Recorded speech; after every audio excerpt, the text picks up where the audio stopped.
마르코가 전한 거룩한 복음입니다. 주님 영광 받으소서. 그때 예수님과 제자들은 호수를 건너 겟네사렛 땅에 이르러 배를 태웠다. 그들이 배에 내리자 사람들은 곧 예수님을 알아보고 그 지방을 두루 뛰어다니면 병든 이들을 들것에 눕혀 그분께서 계시다는 곳마다 데려오기 시작하였다. 그리하여 마을이든 고을이든 촌락이든 예수님께서 들어가기만 하시면 장터에 병자들을 데려다 놓고 그 옷자락술에 그들이 손이라도 대게 해 주십사고 청하였다. 과연 그것에 손을 댄 사람마다 구원을 받았다. 주님의 말씀입니다. 그리스도님 찬양합니다.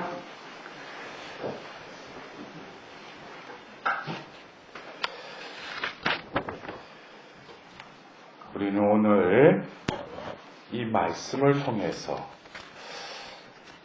우리에게 주어진 이 말씀을 통해서 하느님께서는 당신이 이런 분이라는 것을 우리에게 계시하셨죠. 드러내셨죠.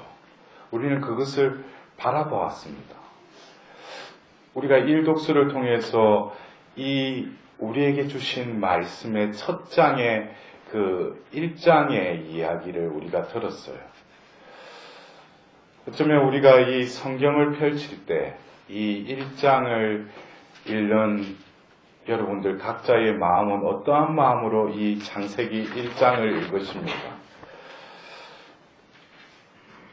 우리가 보통 그 책을 적을 때 보면은 이 머리글이든지 책의 앞부분에 어떤 이 저자는 나름대로 이 전체의 내용의 그 어떤 내용을 그 암시하는 내용으로 그 글을 적을 때가 많습니다. 그래서 우리가 교회 전통적으로 어떤 문헌을 이렇게 발표할 때 보면은 그 악기들이 그 문헌의 그 상징적으로 이를테면 우리가 뭐 제2차 바티칸 공의의 교회 현장 그러면 루멘 젠시움이라고 우리가 알고 있는데 루멘 젠시움이 그 책의 내용이 아니라 그 책의 가장 첫 말이 루멘 젠시움이라는 라틴어로 교회의 공용으로 시작되기 때문에 교회 현장 하면 우리가 루멘 젠시움이라고 알고 있어요. 그래서 이 첫말이 그만큼 중요하다기보다도 상징적인 말을 우리는 적고 있다는 거죠. 그것과 더불어서 이 책의 그 서두의 내용과 더불어서 또 저자에 있어서는 뭐예요? 책의 말미에 어떤 자신이 전하고자 하는 그 뜻을 다시금 어떻게 재확인시키면서 그것을 결론을 맺죠. 그래서 우리가 보통 이게 그 책을 볼 때 보면은 그 앞에 배짱 한번 읽어보고 뒤에 한번 이렇게 읽어보면은 책 내용을 대강 알 수 있어요. 그래서 우리 여러분들도 그러잖아요. 드라마를 이래 보면은 1회를 딱 보면은 저 작가가 또 내가 생각하는 거하고 또 작가는 뭐겠어요? 어떻게 하면은 혼란스럽게 만들어야죠. 그래야지 뭐예요? 내가 예상하는 대로 그냥 이게 흘러가 버리면은 다음에 그 드라마를 안 보죠. 근데 처음에 어떤 그 드라마의 그 1회분작이 이렇게 방영이 되고 나서 다음에 어떻게 될까 그랬는데 또 2회, 3회를 보는 이유가 뭐예요? 그 드라마 작가가 의도하는 거하고 자기가 기대하는 거하고 뭐예요? 맞으면은 몇 번 보다가 안 보죠. 그럴 줄 알았다고. 계속 그게 맞아 들어가면 안 보는데 뭔가 안 맞죠. 그러니까 또 보는 거예요, 그게. 그러니까 이게 보이지 않는 우리의 생각을 뛰어넘는다기보다도 예상 밖의 이야기들을 또 드라마에서 하기 때문에 우리는 뭐예요? 기상천외한 이런 일들이 벌어지구나. 그러니까 뭐예요? 삼각관계, 사각관계, 남녀의 관계가 완전히 애정관계가 복잡하게 되는데 우리도 보다 보면 뭐예요? 현실적인 내용보다는 너무나 이렇게 가상적인 현실이 너무 복잡한 것으로 그것을 끌어가죠. 근데 결국에는 마지막 그 해를 보면은 또 해피엔딩이든지 뭐 이렇게 안 좋게 끝나더라도 어느 정도 첫 번째 주어진 던졌던 그 물음이 그 작가는 마지막에 이렇게 해석했다고 그 드라마는 이렇게 종영을 하게 됩니다. 그것처럼 우리가 성경을 볼 때 제가 자주 쓰는 그 표현 중에 하나가 통째로 봐야지 부분적으로 보면 안 된다는 거죠. 그래서 우리가 통째로 그 성경을 바라보면은 이 서두에서 성경이 하나님이 누군가를 도구로 해서 적게 하신 이 생명의 말씀의 이 서두 부분과 이 마지막 부분, 마지막 건이 뭐죠? 요한묵시록이죠. 그래서 우리가 이 한 처음에 하나님께서 하늘과 땅을 창조하셨다. 이것이 성경의 첫 번째 건의 첫 번째 절이라면 우리가 이 요한묵시록의 마지막 21장의 마지막에는 뭐예요? 주 예수여 오소서 아멘 하고 끝나죠. 근데 그 바로 전장에 보면은 21장 1절. 그러니까 여러분들이 암기하려면 1장 1절에 하나님께서 하늘과 땅을 창조하셨다라고 이 성경이 시작되었는데 그 앞에 이자를 붙이면은 21장 1절 요한묵시록 21장 1절에는 나 사도 요한은 새 하늘과 새 땅을 보았습니다 라고 또 나와 있어요. 그러니까 이 첫 권인 이 창세기 시작에 하나님은 뭐예요? 하늘과 땅을 창조하신 분이 바로 누구라는 거예요? 하나님이시라는 거예요. 근데 성경의 마지막 건인 요한묵시록의 그 말미에도 뭐예요? 새 하늘과 새 땅을 요한이 바라보았다는 거죠.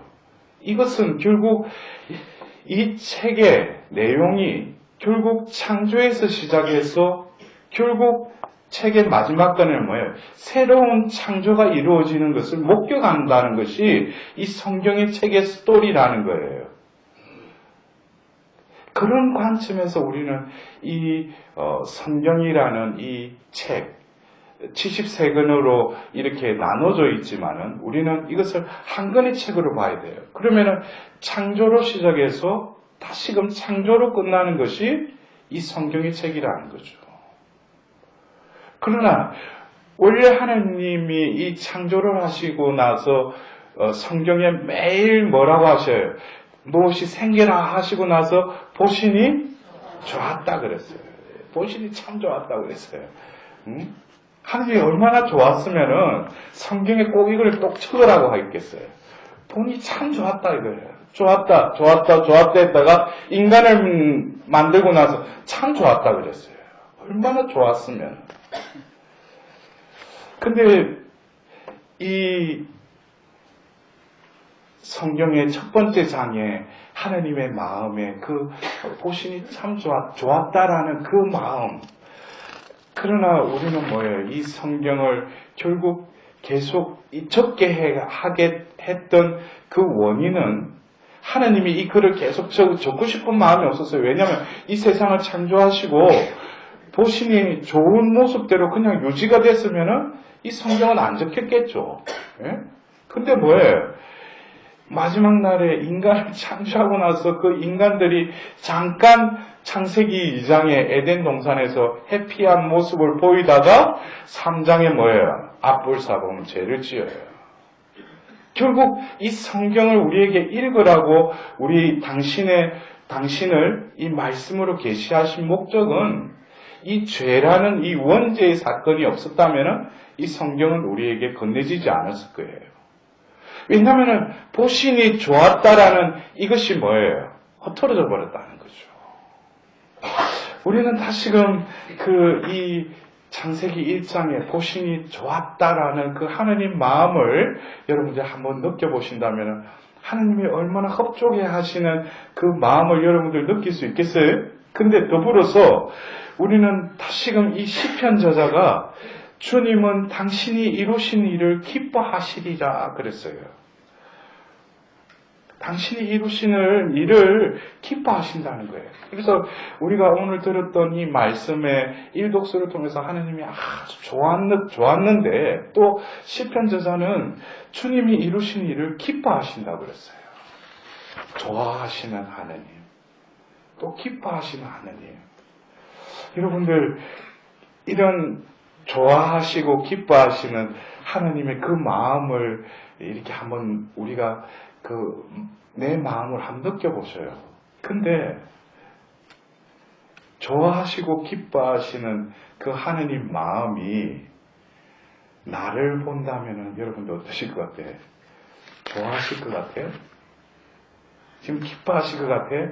내가 이루신 일을 기뻐하시려고 그랬는데 지금 나라는 존재를 그냥 하나님 앞에 비추임에 드러내서 하나님 나를 보실 때 너 참 본이 참 좋구나. 내가 나의 작품으로 만든 나의 모상으로 만든 너를 이렇게 창조한 내가 참 너를 보니 너무나 기쁘다. 이러실 것 같아요? 여러분들 그 하나님 마음을 우리는 알아야 돼요. 알아차려야 돼요. 이것이 뭡니까? 하느님이 우리하고의 어떤 이 관계는 그냥 절대자로서, 신으로서, 그냥 위엄만 갖추고, 그냥 우리를 말씀을 탁 주고 이걸 지켜라고 해가 안 지키면은 벌을 주고 그런 하느님이 아니죠. 인격적인 관계의 하느님이라는 거예요.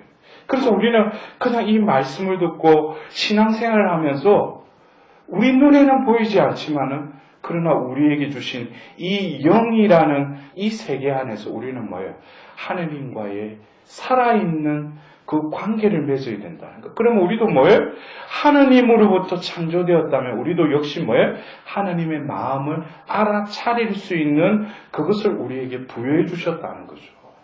그래서 우리가 하느님이 좋아하신다 그러면 우리도 덩달아서 어떻게 돼요? 좋아할 줄 알아야 돼요. 하나님이 기뻐하신다는 뭐예요?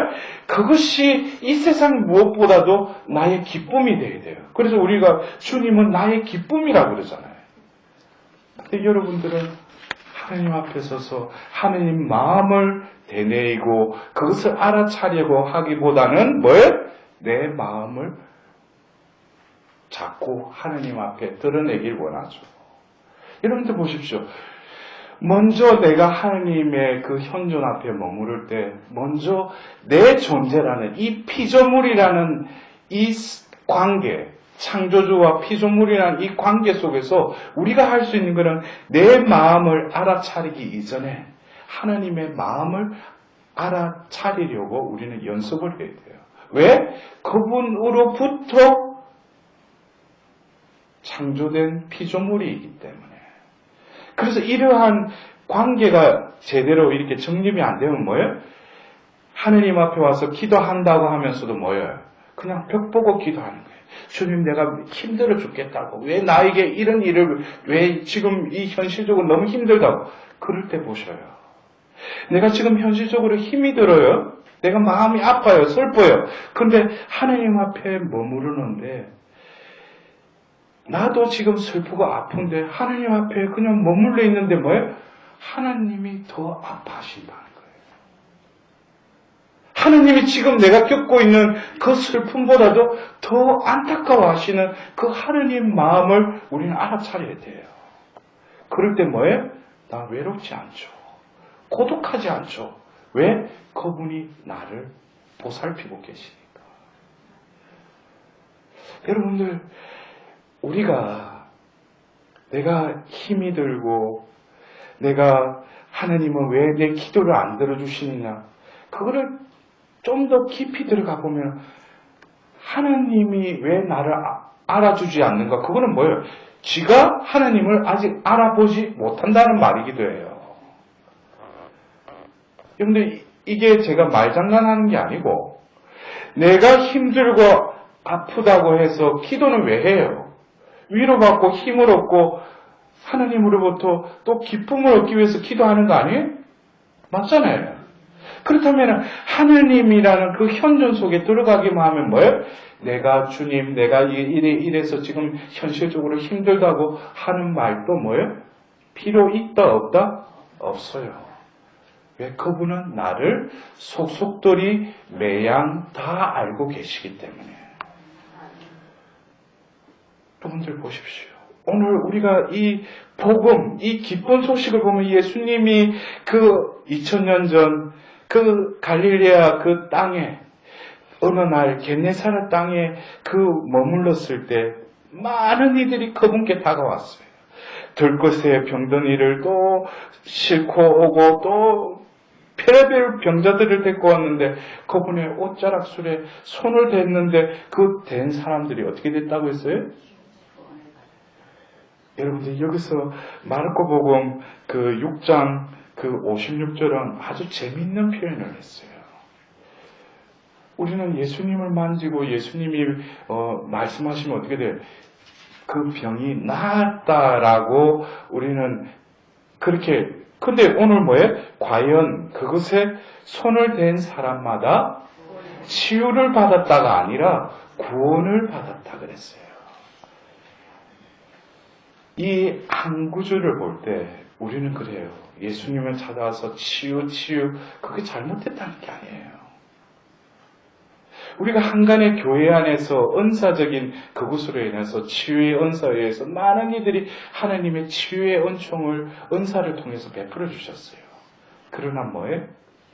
치유는 결국 어디로 향해서 나아가야 돼요? 구원으로 나가지 않는 치유는. 그래서 심지어 뭐예요? 우리가 구판이다 뭐 잡신을 모시고도 뭐예요? 치유는 일어나요. 근데 뭐예요? 열매를 보면 구원으로 이어져야 돼요. 심지어 사탄도 치유를 시켜요. 병은 낫게 할 줄 모르지만 그 사람의 그 향후에 열매를 보면은 이것이 성령에 의한 건지 사탄에 의한 건지 아니면 어떤 다른 것에 의해서 병이 나았는지는 그 후에 열매를 보면 알게 된다는 것. 우리는 뭐예요? 하나님은 우리의 병을 고쳐주셔요. 그런데 이 병이라는 이 개념 자체를 우리는 오늘 우리가 들었던 그 창세기 1장 2절에 보면은 땅은 아직 꼴을 갖추지 못하고 비어 있었는데 어둠이 심연을 덮고 하나님의 영이 그 위를 감돌고 있었다고 그랬어요. 그래서 우리는 이 병이라는 이 개념을 어떤 세균이 침투하고 여러 가지 해서 몸이 아프다고 라고도 정의 내릴 수 있지만은 또 다른 영적인 의미로는 뭐겠어요? 아직 꼴이 원래 하나님의 창조는 완전하고 질서를 지었다면은 이 병이 난 상태, 아픈 상태는 뭐예요? 이 질서가 깨어졌다는 거죠. 그리고 이 완전함에 뭐예요? 혈압이 생기고 불완전함이 이루어졌다는 거죠. 그래서 우리는 그래요. 많은 경우 치유를 어떤 병이 낫는 그 정상으로만 생각을 하기 때문에 왜 그 사람이 치유받았다고 오늘 하나님 엄청 많이 맞았다는데 왜 그 자리에 또 앉아 있어요? 그것은 근본적인 치유는 뭐예요? 하나님이 그 병을, 그 아픔을, 상처를 낫게 해주셨어요. 그 순간에는. 그러나 중요한 것이 뭐예요? 다시금 내가 하나님이 그 꼴을 갖추고 그 질서를 다시금 바로 잡아주셨다면은 내 삶을 통해서 뭐예요? 삶이 따라가야 된다는 거예요. 질서를 이제는 뭐예요? 내 삶을 통해서 질서 잡힌 삶을 살아야 돼요, 이제. 그래서 그것에 대한 그 예수님이 또 일화를 들어주시죠. 어떤 사람을 구마를 시켰는데 마귀가 쫓아가서 돌다가 뭐예요? 그 사람 마음이 깨끗이 청소가 됐어요. 근데 뭐예요? 그 안이 텅 비어 있었다고 그랬어요.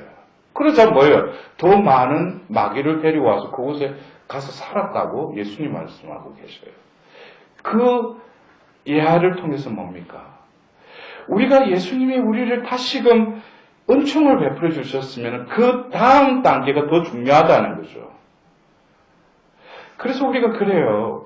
어느 누군가가 그 재밌는 이렇게 픽션으로 글을 적었는데 예수님이 어느 고을에 가서 사람을 낫게 했어요. 소경도 낫게 눈을 뜨게 하고 한 사람은 거지를 나병 환자를 낫게 했는데 그렇게 예수님이 한번 그 마을을 돌고 어느 날 또 그 마을에 또 들어가신 거예요. 근데 보니까 아니 눈이 뜬 사람이 또 앉아서 또 동냥을 하고 있어. 그래서 예수님이 가서 그런 거야. 너 전번에 내가 네 눈 뜨게 해준데 왜 또 이 거지로 남아서 왜 또 구걸을 하고 있느냐. 그러니까 그 사람이 뭐라고요? 그전에는 눈 감고 있으니까 그래도 사람들이 동정해가지고 돈을 갖다 주고 이게 앉아있었어도 좀 그래도 딴 거 안 해도 그냥 먹고 살았는데 막상 눈 뜨고 나니까 할 게 없다는 거예요. 여러분들 이게 어떻게 보면 이야기일 수도 있지만 치유의 어떤 그 정상이 중요한 게 아니고 그 이후의 삶이 더 중요하다는 거예요. 그래서 제가 그 논문을 제가 그 전에 논문 적으면서도 치유가 상실되는 경우가 많아요. 우리는 치유를 받는 것에만 관심이 많지 하나님이 어떤 경우에는 그래요. 그 순간에는 눈으로 느껴지는 치유가 안 일어났다고 생각하는데 하나님은 뭐예요? 이미 그의 기도를 들어주셨어요. 그러나 어떤 경우에는 뭐예요? 그거를 좀 더디게 그 때를 이루셔요. 왜? 그 사람한테 즉시 치유를 시켜주면은 하나님은 그 사람의 성향이나 성격을 다 잘 알고 있어요. 그래서 그 자리에서 치유해주면 절대 뭐예요? 이제 성당 안 나온다 이거죠. 그래도 그 때를 늦추는 건 뭐예요? 계속 와서 뒤밀고 이러다 보면 믿음도 생기고 치유도 일어나 뭐예요? 일거양득이죠. 그래서 우리가 치유라는 어떤 현상에 머무를 것이 아니라 우리가 뭐예요? 구원을 받았다 그랬어요. 여러분들 이것은 오늘 우리 교회에서 일독서의 이 창조의 이야기와 예수님이 이 세상에 오셔서 우리를 구원하시는 이 두 개의 굵직한 이 주제를 이 오늘 말씀에서 다루고 있어요. 창조와 구원. 그러면은 우리가 이 구원의 그 구원을 받고 이미 예수 그리스도의 그 죽으심과 묻히심과 부활을 통해서 우리는 이미 구원을 받았지만 아직 뭐예요? 우리는 예수님의 심판을 받기 위해서 구원의 길로 나아가야 될 또 다른 종말론적인 그런 과정 속에 우리가 놓여 있는 이 여정 속에서 우리는 그래요. 이 창조와 구원은 결국에 뭐겠어요? 하나라는 거예요. 하나님은 원래 이 세상을 무에서 유를 창조하실 수 있는 유일한 분이셔요. 이 세상에 많은 어떤 과학적인 시도를 해서 뭐 복제를 하고 뭐 그러지만 여러분들 보십시오. 그들이 아주 유사하게 창조를 흉내내고는 있지만 여자의 난자가 없이 남자의 정자가 없이 어떻게 시험관하기에 생명을 그 말은 결국 뭐예요? 유에서 유를 모방하기는 모방하지만 무에서 유를 창조할 수는 없다는 거죠. 과학의 한계가 그거예요. 창조는 인간으로서는 거기서 접근할 수가 없는 거예요. 왜냐하면 무에서 시작됐기 때문에. 그렇다면은 우리가 지금 이 시대에 예수님을 구세주로 우리는 고백을 하고 또 구원을 받을 것을 바라면서 우리가 이 생의 여정을 가는 이 마당에 우리는 이 창조와 이 구원을 어우러지는 삶을 살아야 된다. 우리가 매일매일의 삶은 결국 뭐였어요? 새로운 창조죠. 그리고 오늘 하루도 뭐예요? 예수님과 함께 우리를 구원하시기 위해 오신 그 예수님이 나와 함께 계시고 오늘 하루도 뭐예요? 구원의 길로 나아가야죠. 그리고 하루를 마감하면서 다시는 우리는 하나님께 자비를 구할 수밖에 없어요. 왜? 보시니 참 좋았다라고 오늘 하루를 나에게 허락하셨지만 오늘 하루도 당신의 뜻에 맞닿지 못한 삶을 다시금 뉘우치며 하나님께 자비를 구하면서 잠자리에 들 때는 뭐예요? 또 다른 창조를 하나님께 구하면서 잠자리에 들어야 된다. 그래서 이 창조와 구원은 뗄래야 뗄 수 없는 어떤 톱니바퀴와 같이 계속 흘러가는 거죠. 결국 뭡니까? 결국 창조의 하나님, 구원의 하나님은 우리에게 또 어떤 하나님을 보내셨어요? 협조자, 빨라크리토 성령을 보내주셨죠. 성령님은 뭐예요? 우리를 협조해 주시는 분이에요. 무엇을 협조해줘요? 구원을 받기에 합당한 삶을 살도록 우리 안에 임하셔서 구원의 길로 이끄시기 위해서 그 영으로 우리의 존재를 채우시고 우리를 성화시키기 위해서 성령이 또 임하신 거예요. 결국 뭡니까? 하느님은 초반에 나는 이 세상을 창조한 하느님이라고 당신을 드러내셨죠? 그리고 2000년 때가 되어서 바로 나자렛 예수님이 바로 구원자로 이 세상에 오셨다는 걸 당신이 드러내셨죠? 그리고 오순절에 당신의 그 협조자 성령의 하느님을 보내셔서 뭐예요? 너희 각자를 이제는 뭐예요? 너희들이 힘써서 너희들 힘으로 구원받는 것이 아니라 너희들에게 임한 그 협조자 성령께 그 민감하고 그 성령이 이끄신 대로 살아가면 결국 뭐예요? 새로운 창조, 구원으로 내가 이루어주겠다는 거예요. 결국 뭡니까? 하나님으로부터 시작해서 하나님으로 끝나는 것이 이 성경의 스토리라는 거예요. 그렇다면 우리가 오늘 창조의 이야기와 이 구원의 이 단어를 우리 마음 안에 이렇게 새기면서 우리가 그냥 눈에 보이는 이 세상, 이것은 결국 누가 창조하신 세상이에요? 하나님이 창조하신 세상이에요. 그리고 우리들도 오늘 예수님께 나아가서 그분의 옷에 손을 대려고 했던 그 군중의 한 사람으로서 우리도 역시 뭡니까? 구원받기 위해서 예수님께 손을 내밀어야죠. 결국 우리는 오늘 이 말씀의 은총에 의해서 우리는 새롭게 창조될 뿐만 아니라 우리는 구원을 이미 받았다는 거죠. 여러분들, 그것에 대한 확신을 가지시고 하느님께서는 당신이 시작한 이 역사를 하느님으로 완성하실 수 있는 분이 우리가 믿는 하느님이십니다. 오늘 이 미사를 봉헌하면서 다시금 우리를 구원하기 위해서 당신의 살과 피로 우리와 함께 하시면서 당신을 내어주시는 예수님을 모시고 우리도 역시 오늘 복음에서 예수님의 옷에 손을 댄 모든 사람들이 구원을 받았다라고 말씀을 드렸듯이 오늘 우리도 예수님을 모시면서 우리의 구원의 확신과 더불어서 구원의 삶을 살아갈 수 있도록 하나님께 자비를 구하도록 합시다.